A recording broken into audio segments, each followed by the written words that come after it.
नमस्कार. नासा या अंतराळातल्या संशोधन संस्थेबद्दल तुम्हा सर्वांना ठाऊक असेलच.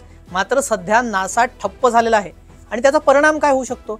नासा ठप्प झाल्यामुळे इंटरनॅशनल स्पेस स्टेशनवर जे अंतराळवीर आहेत, ॲस्ट्रॉनॉट्स ज्यांना आपण म्हणतो, त्यांची देखभाल कोण करत असावं किंवा त्यांना कमांड कोण देत असावं, हा महत्त्वाचा प्रश्न या निमित्तानं उपस्थित राहतो. मात्र नासा शटडाऊन का झालाय?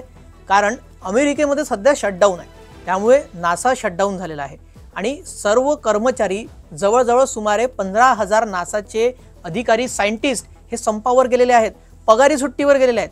त्यामुळे ही अतिशय मोठी आणि जागतिक घडामोड आहे स्पेस इन्स्टिट्यूट सेक्टरमधली, कारण त्याचा जागतिक स्पेस रिसर्च ऑर्गनायझेशनवर देखील मोठा परिणाम पडणार आहे. कारण सरकारी निधी जो थांबलाय नासाच्या कर्मचाऱ्यांचा, त्यामुळे यांनी हा पवित्रा उचलल्याचं बोललं जात आहे आणि त्यात काही लहानसा एक गट जर सोडला तर सर्वच 15,000 कर्मचारी हे संपावर गेल्याचं समजतंय. आणि त्यात महत्त्वाचं म्हणजे यात असं सांगण्यात आलेलं आहे, नासाच्या अधिकृत आपत्कालीन योजनेनुसार माहिती समोर आली आहे की अमेरिकन संसदेकडून नवीन निधी मंजूर होईपर्यंत सर्व दैनंदिन कामे या सर्व सायंटिस्टने बंद केलेली आहेत.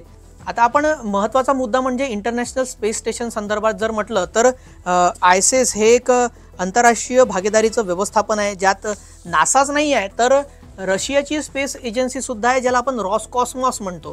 ती देखील त्या इंटरनॅशनल स्पेस स्टेशनमध्ये जोडलेली एक संस्था आहे.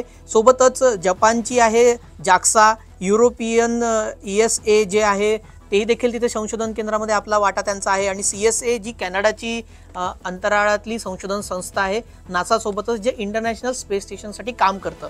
त्यामुळे ही अतिशय महत्त्वाची घडामोड आहे. त्यामुळे आता यातून जोपर्यंत वेतन मिळत नाही तोपर्यंत हे सायंटिस्ट परत कामावर येणार नाही असं म्हणतंय.